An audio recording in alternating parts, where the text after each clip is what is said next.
I have the wonderful and beautiful Dr. Jodi Richardson from Australia. She is just the most amazing person. She has just co-written a book called Anxious Children, about how to build resilience in children. She loves talking about happiness, being on purpose, and how to lower those anxiety levels that you have. And just right now, this is the perfect time to really be talking about this. If you're a parent, if you're a teacher, if you have anxiety issues of your own, which is totally understandable at this time of the year when we're dealing with this COVID-19. So welcome, Jodi. I'm so excited you're joining us. Hi, Karen. Thank you so much for having me. I'm thrilled to be here with you. That's fantastic. So, Jodi, let's kick off, and I'm going to ask you the question, what is anxiety? So give us a definition, please. Yeah, so anxiety is the brain and body's reaction to an anticipated threat. And so when we have fear, I'll give you an example. You're walking down the street and a dog races out towards the fence of one of your neighbours and it barks at you, and you have a fear response because there's a very real and present threat right before you. But next time you walk down the street, as you're approaching that house, the anxiety builds because you're anticipating the same experience. And so our body and brain react in the anticipation of a threat. And so there's a cascade of changes that occur to gear us up to protect ourselves against that threat. And that's why anxiety affects us not just in the way that we think, but very, very much in our body, in our physiology, and how we feel as well. Thanks. I had a psychiatrist explain to me the difference between anxiety and depression, and because I didn't know there was a difference. And so from what you're saying, sort of sounds a bit the same. She said depression is when you're concerned or worried about something that happened in the past, whereas anxiety is when you're worried about what's going to happen in the future. Would you concur with that? Yeah, in many ways I would, and definitely anxiety is future focused. It's the what if questions. It's the, what if this happens? What if that happens? What if I don't perform? What if I don't succeed? What if they don't like me? What if they don't want to talk to me? What if I fail? What if I embarrass myself? And also a lot of catastrophizing happens with anxious kids and adults as well. Like, what's the worst case scenario, and sort of fast forwarding to that. And when we're thinking or imagining a scenario, our body can react as if we were in it. So whether the threat is something that we're thinking about in the future, it's imagined, or it's possibly perceived, the reactions in our brain and our body are the same as if we were staring down the face of a genuine threat to our life. So it's hard in that way. So can't tell the difference between what's real and what's not real. Yeah. So how does this manifest right now with COVID-19? Oh goodness, it's I wrote last week that we're really living the very definition of anxiety at the moment. There's so much that's unknown, and from day to day there's so much change. And see me taking a nice big deep breath. So with COVID-19, we've got a worldwide pandemic, and we're all affected. Everyone, we've never been so isolated from one another, but more united, really, because we're all facing the same challenges. And particularly, for families who have young children who already have anxiety, it's likely that this is going to provoke those anxious thoughts and feelings. And for families who have children that don't have an anxiety disorder, it's very natural for them to be feeling some anxiety at the moment, because what I'd like to share is that anxiety is a really normal human emotion that we need to keep ourselves safe. And the anxiety, the normal anxiety that we're experiencing at the moment, is what's prompting us to be careful about our safety and our health. When anxiety sort of spills over into really interfering with daily activities, being able to engage in normal daily life, and happiness and well-being, it's becoming extreme. That's when it would be more of a disorder. But there's a lot of anxiety around at the moment, and it's natural because we are faced with a lot of unknowns, and there is a threat to our health and safety. So it's a prime time for people to be feeling that way. Totally get it. And so One of the things that I know from current neuroscience is this idea of mirror neurons, and that we often mirror what we see in our environment. So how is that that contagion effect, I guess, happening with this COVID-19 and anxiety? Oh, yes. Anxiety is contagious, there's no question, and in a different way. And especially in families or even in classrooms, it's very much we can catch the anxiety of a person that we're spending a lot of time with. And so if a student was really anxious in a classroom, and their anxious sort of behaviour and the way that they're finding their challenges in the classroom can be caught by a teacher, in that lifting the anxiety of the teacher in that, and vice versa. If a teacher's feeling really anxious or a parent's feeling really anxious, and that's coming across in the way that they behave and what they do, then kids can catch it as well. And it's a difficult situation at the moment because all of our anxiety is elevated, and so just being mindful of that and being mindful of how we manage our own health and well-being is equally important as to what we're doing to support kids in the classroom, kids in our homes, to manage theirs, so that we can cope and reduce our anxiety so as not to influence theirs. Yeah, so just before we get on to some of those practical strategies around how to bust this, lower this anxiety level, how does anxiety actually influence people's thinking and feelings? In so many ways. So I'll start with how it influences our thinking. So first of all, there's a lot of worry. So worry is a real hallmark, and some of your viewers might themselves have been called the worrywart as a child, and might know many worrywart children in their lives. That was definitely me. So worry is a really big part of it. And what happens too is that when we're worried about something, we focus on it. And so I'd just like to add too, in relation to the virus, that it's very natural for us want to sort of jump onto Twitter or jump onto the news and just sort of keep sort of focusing in on this threat, because that's what we're designed to do in terms of our genetic wisdom. And so I just encourage people to sort of really monitor how much they consume in the way of that, because that's only going to amplify it and becomes sort of a bit of a vicious cycle. I've heard limit it to 10 minutes. So 10 minutes, just watch what's going on and then turn it off. So that's what I've heard many people talk about. Yes, I highly, couldn't agree with that more. Definitely, like the catastrophic thinking that I mentioned before, very difficulty concentrating.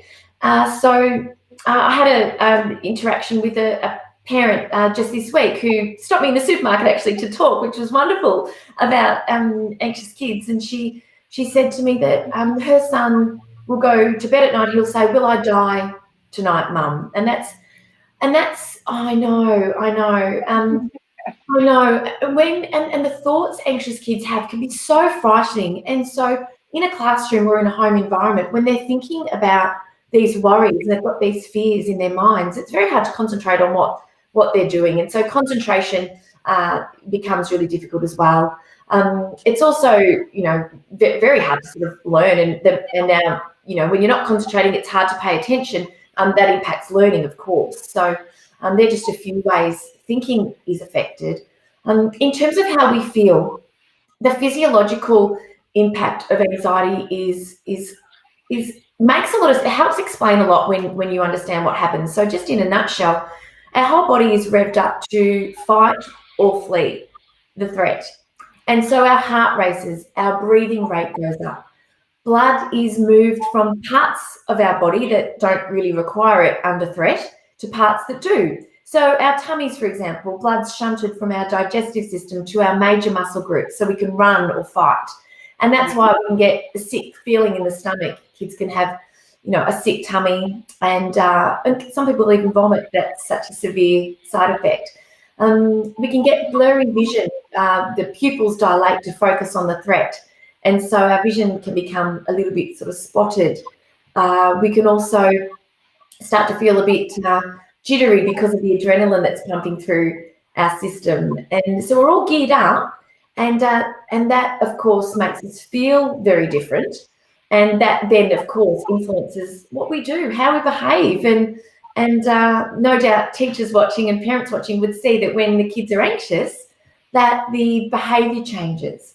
When it's really well understood and kids have got good strategies, then the teachers can have that real empathy for what's happening and also help, and parents to bring the anxiety levels down for the child. So, yeah. And how often have we seen that even just the day of the test, or it's a spelling test or it's an exam, and children just feel totally sick and don't want to go, or they do vomit on those mornings because they just that anxiety is just getting so big.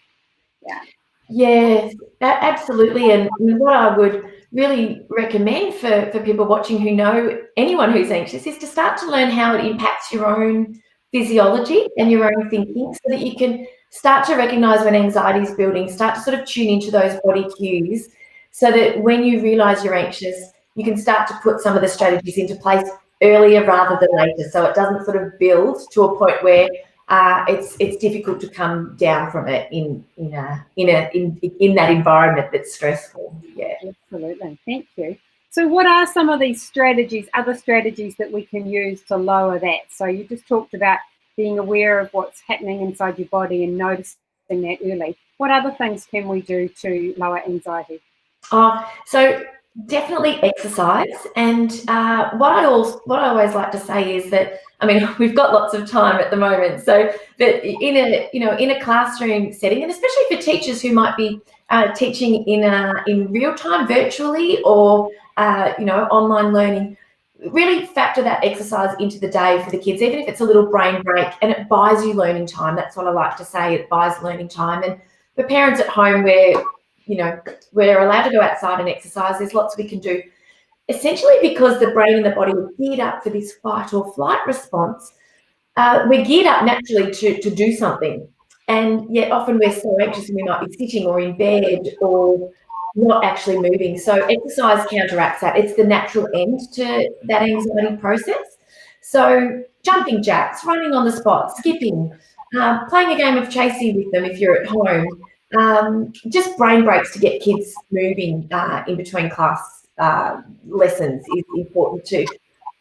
And as well as breathing. So breathing is the part of it's an autonomic nervous system response that we don't have control over, except for our breathing. So when we can take deep, slow, strong breaths, we can start to regulate that part of this physiological change when anxiety comes on. And what it does is it starts to just slow our system and put the brakes on what's happening in our brain. And it shows our brain we're safe. So it's very common and natural to say, calm down, it's okay, don't worry. And, that's natural for us to want to do that. But we can't tell our body to calm down, but we can show our body how to calm down through our breathing. So I talk about box breathing, where you do in, hold, out, hold. I personally don't like holding my breath, so that doesn't work for me. That doesn't work for everyone. I like to do the figure 8 breathing, where it's in, out, in, but a little bit more slowly than that. I'm just demonstrating a little bit more slowly so that you can start to slow the breathing. That puts the brakes on the brain, starts to calm the amygdala, which is what's sort of sounding the alarm, and makes a really measurable difference to how we feel in terms of our anxiety. That's why it works. I've got a friend who has a quote she uses quite often that says, nobody in the history of the universe has ever calmed down by being told to calm down. I love that. And it's like, because how often do we just calm down and actually know you need strategies? And one of the ones she teaches is the 5 fingers, and so to breathe in and then out, and then in and then out. Yeah, so just having lots of those little strategies in your kit bag so that you can help somebody to calm down rather than just telling them. Yeah. Yes. Exercise and breathing, really important. Exercise and breathing. And the last one I'll add is in terms of mindfulness. Mindfulness is a practice. And again, I think it's so important people understand why. Because, if we think about, I'll just try not to get to that close again. If we think about being in the present, And if we fast forward, our thinking, and we're moving here, we are promoting that anxious thinking and all the physiology that comes with it. When we're mindful, we're bringing our attention back to where we are in the moment. And the practice of mindfulness is your mind will wander. That's what minds do. And then we bring it back. And the more we practice mindfulness, the easier it is to bring it back, the less it wanders. And so much research shows that it's extremely beneficial for your anxiety and mental health in general. And what we also know is that if we were to engage in, say, an 8-week program of mindfulness, it reduces the size and sensitivity of the alarm in our brain. So it reduces our sensitivity to threat, which means that we then are less likely to react as easily to threats in our environment, therefore reducing our anxiety. It also is amazing the way it strengthens connections sort of between the alarm and the executive functioning part of our brain. So we can just manage a lot better. Our anxiety is reduced, and we're much happier because of it. So they're the 3 keys. There's more, but that's enough for now. Yeah. Okay. So exercise, breathing, and mindfulness, bringing yourself back to that present, so that you're not creating that anxiety gap or that anxiety, those feelings. So you can just keep bringing yourself back. So that's great. What about the role of, for parents right now who've got their children at home? Actually, there's a wonderful opportunity for them to practice mindfulness with their children every day.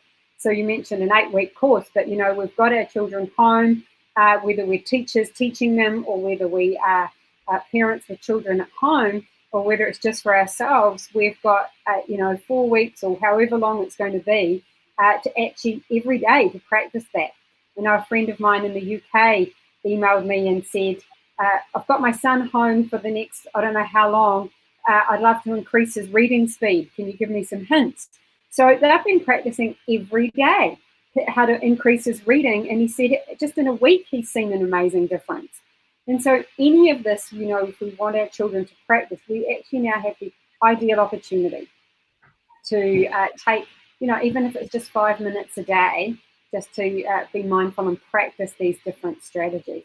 Yes. One of the questions, or one of the comments I'm hearing a lot from people around how to manage this time is about routine. What would you say about keeping routines right now? Oh yes, I think routine's so important. It's what works for your family though, and a psychologist recently said to me that the best thing about a routine is revisiting the routine and making sure that it's a good routine, it's a good fit for you guys. So what I'd say is and people are doing it differently. We have a routine here where we get up, we have a proper breakfast, we get dressed, we clean our teeth, somebody does the dishwasher, and then we're on school holidays here, so it's different. We're not actually in school, so we've got certain things we like to do in the day: get outside, go and exercise, play. I'll go and do some work, and that's a fairly loose routine for the school holidays. However, when school goes back for us next week, it'll be more geared towards having sort of blocks of time.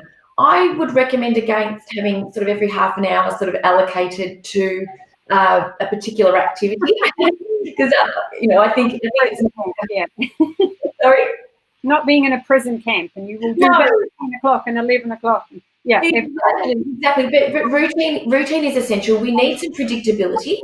And especially when it comes to anxiety, having the routine helps with sort of a predictable day. And then what it also does is it helps parents, in particular, who'll be homeschooling and working at home, and the teachers too, who are going to be getting up and no doubt looking after their own families and parents and friends, as well as sort of working and teaching from home. Is that I think that having a routine set in place helps to take out a lot of decision making each day as well. Everybody knows what to expect. And then you get into the passion of doing that, and that will help to reduce stress and anxiety as well. Talks about decision fatigue, and so he talks about every time you have to make a tiny decision that creates it takes up bandwidth in the brain, and therefore you haven't got the capacity for making bigger decisions. he talks about, when you're in the supermarket and, every decision, should I have this brand or this brand, or my brand isn't there anymore, and so what am I going to have, and what are we going to have for dinner tonight and tomorrow night? You're making all these decisions as you go around the supermarket, and then you get to the checkout, and there are the lollies and the candy, and you've had decision fatigue. You can't make another decision, so you just pile them into the trolley. How true is that? I think routines really help with that, minimizing that decision fatigue and allowing that certainty to happen, which is important. Yes, yeah, agree entirely. And goodness, we can't get the brands we want at the moment, because I don't know about New Zealand, but the supermarket shelves here, when you come to your pasta and various other products, the shelves are empty. I haven't been to a supermarket for 5 weeks yet, but I hear that it's a little dodgy sometimes, and I hear flour is really difficult. People are wanting to bake, and a friend, I think Kerry's watching, she said she could only get a 10 kg of flour at the moment. There's a lot of biscuits in that. There's a lot of nice cakes, I reckon. So it'd be great. We'll be able to see the Facebook posts coming in. Yes. Jodi, just for the viewers, if you've got any questions for Jodi, just pop them in the comments and we can ask her those questions. And but I want to ask, I'm here by myself. Mm-hmm. So many of the viewers know that I came back from Australia. I had to self-isolate, so I came to my parents' holiday home so that I could be away from my family to keep them protected, just in case I had the virus. And then New Zealand did our 4-week lockdown while I was still in my 2 weeks quarantine. So I'm stuck here. And there are a lot of people who are by themselves. And so how do you manage that anxiety when you've got that loneliness perhaps factor happening as well? Yeah, and loneliness is a huge factor in depression. And so in terms of managing mood, it's a really important topic for us to discuss. And I know that we can be alone. What I like to say is we can be alone, but we don't have to be lonely. And if you are alone and your mood is not you particularly, but just the general mood, if your mood is sort of heading south a little, it's important to remember to do the same things that you would normally do despite how you feel. So you can feel a bit glum, but it's important to still pick up the phone. There's an app called House Party where then it's essentially like a FaceTiming, but for a group of people. And there's lots of fun ways that we can stay connected with other people. And there's also obviously Zoom for work. And I think it's important if you are working from home and you are alone to see faces and to have these conversations over a video link rather than just an audio. Stay connected with friends and family, and kindness too in doing things for others. If you are alone and you want to connect, you could write a letter, write an email, write a great book review for a book that you're loving. There's so much that we can do to connect. And in doing that, we can boost our own sense of fellowship with other people and maintain our own health and well-being. It's essential. It's essential. And for those of us that know somebody who is alone, it's important for us to sort of reach out and stay connected as well. Absolutely. And, I've actually found that I've had people I haven't heard from for 10 years calling me, and it's been absolutely incredible. One of the things I've done is started a happy hour at 5 o'clock on a Thursday. And so I advertise it on this page. So via Zoom, you just click on the link and you can come and join us. And we all have our glass of drink and we spend an hour just chatting. How's your day? What you've been doing? So there's lots of different ways. And I heard another friend who rang last night said that they had a dinner party with 25 of them. So that's very cool. So all on video, so that I'm not quite sure how the conversation goes when there's 25 of you all having dinner together. But it's like there's some creativity coming out as well. But I do love that reach out to people you know that are by themselves and just check in on them because they need that. So there is a question here. It's like, so when you're having to manage your mood when you're around others and you're feeling anxious, who are feeling anxious and feeling tense, how do you not take that mood on when you aren't able to leave the environment? Because I guess sometimes what we used to do is we just leave them. You know, if we're starting to get anxious because other people are anxious, we just, you know, do something else or go to work, or we can't do that right now. So what are some of your suggestions around that? Yes. Hiding in the pantry? No. I think that is a challenge, and it's a common challenge actually that a lot of people I'm talking to are experiencing as well.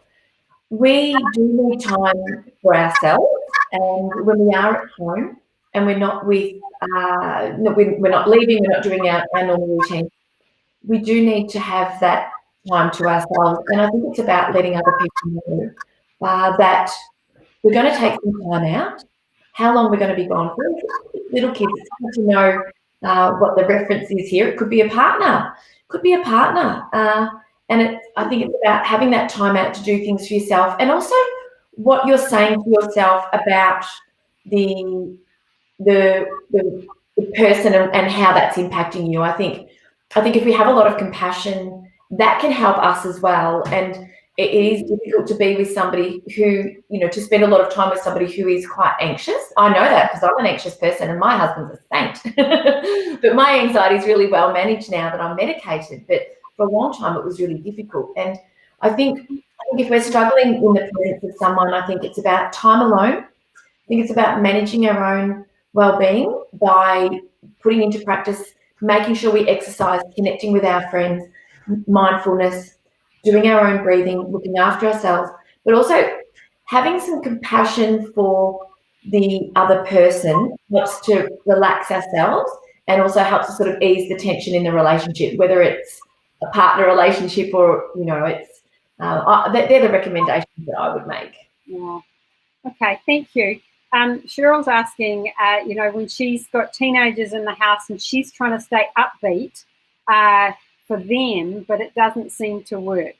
And I'm wondering, is it okay just to say, look, I'm not coping right now? Do we have to be that saintly person for our children? Or can we actually say, look, I need some time? What's your advice there? Yeah, definitely the latter, that it's okay. I mean, look, our kids are 10 and 11, and I've cried. I've had a couple of, probably in the last 2 weeks, I've probably had 3 occasions where I've had a lot of tears, and I just say, look, it's just a change. It's a change, and it's affecting everyone.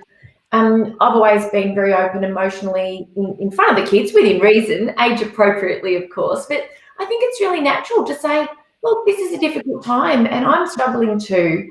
You know, it's really important our kids know we can't be happy all the time. That's not life. Life is, and the things that are so meaningful and enriching in life are the things that do often cause us a lot of struggle and challenge and grief sometimes. And so I think being able to role model that you're not feeling good and happy all the time is a good thing to do. And just talk it through. With teenagers, you can say, look, this is how I'm feeling. I'm not feeling great at the moment. I might just go and read a book for half an hour. Or, you know, if you see me crying, don't be alarmed.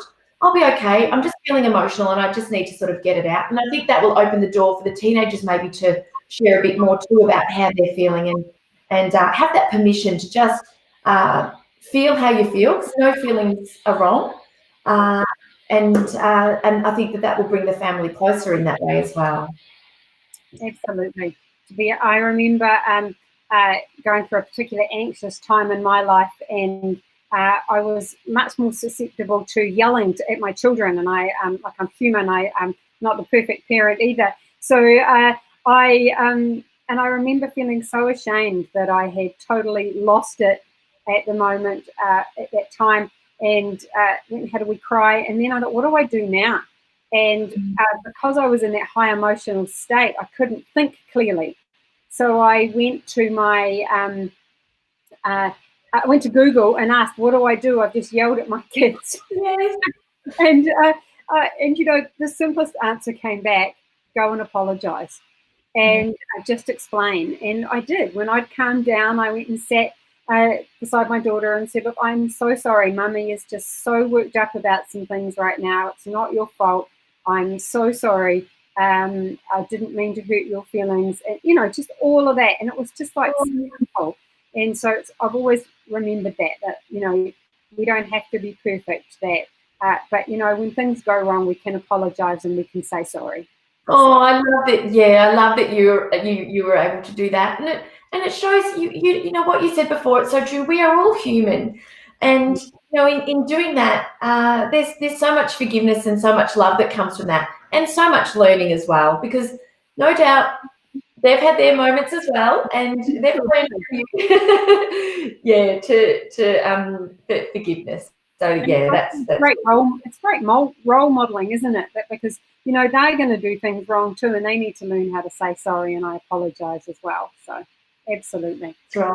So just as we begin to finish up, Jodi, for the viewers, Jodi has a website, drjodirichardson.com.au, but we'll put it in the chat later so you can see it. And if you go there, what will you send them? What's available? Oh yes. It's I wrote a little article for you to really support you to raise happier kids, and there's a myth busting point there. There's 5 science-backed tips for raising happier kids. So that will be sent to you if you'd like to subscribe to my newsletter. And I write around once a month. I'm writing another book at the moment, so I'm writing for my blog about once a month, talking about anxiety, and I'm always happy for people to write to me and say, I'd like some more information about this. Can you write a blog about it too? So yeah, thank you. That's great. Now, Kiri's just asking one last question.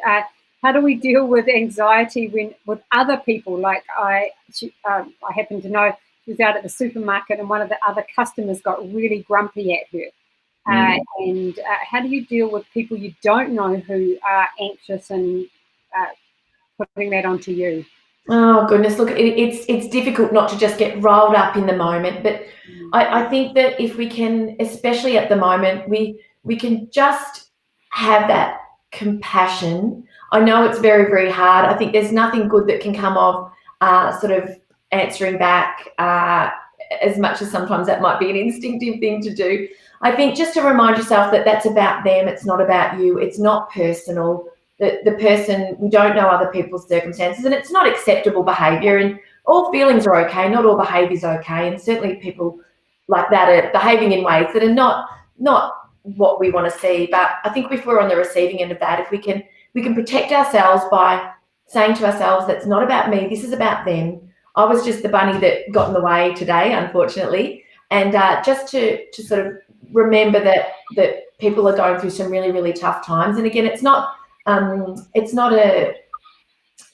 condoning the behaviour, but it's showing some forgiveness, because when we can be compassionate in those circumstances and forgive, we're not carrying it with us.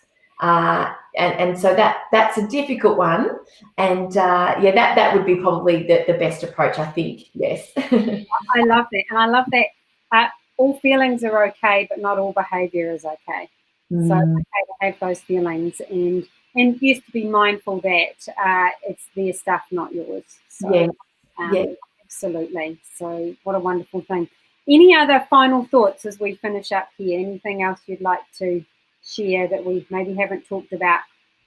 Yeah, one last thing I would like to say is that when you are taking on board some of these ideas about exercise and mindfulness and breathing, what I'd love for you to do, or for parents and teachers to do, is to help kids tune into how much better they feel when they've done it, because then it comes self-fulfilling. Once children can recognise, oh, I do feel more relaxed. Oh, this is a really lovely feeling. Oh, I like this. Oh, I can concentrate more. Helping them to tune into the benefits, I think, is a really lovely way to help it become an intrinsically motivated behaviour.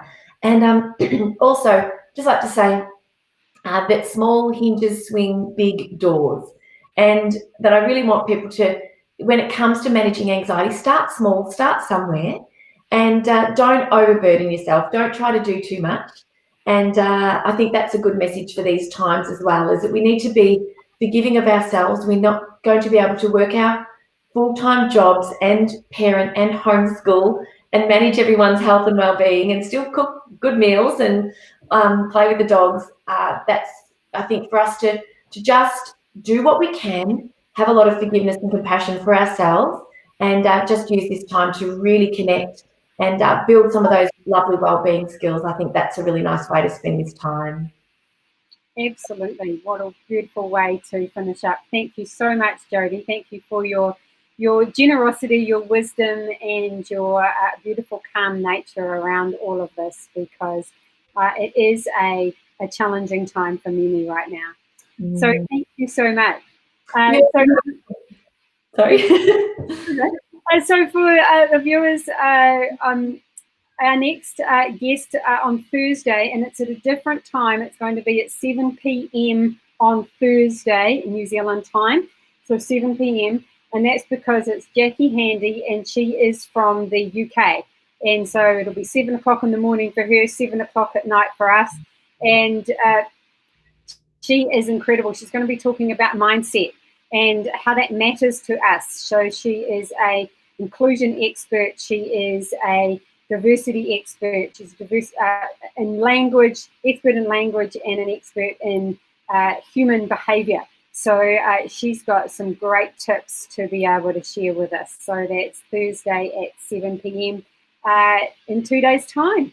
So again, so thank you for all of those viewing.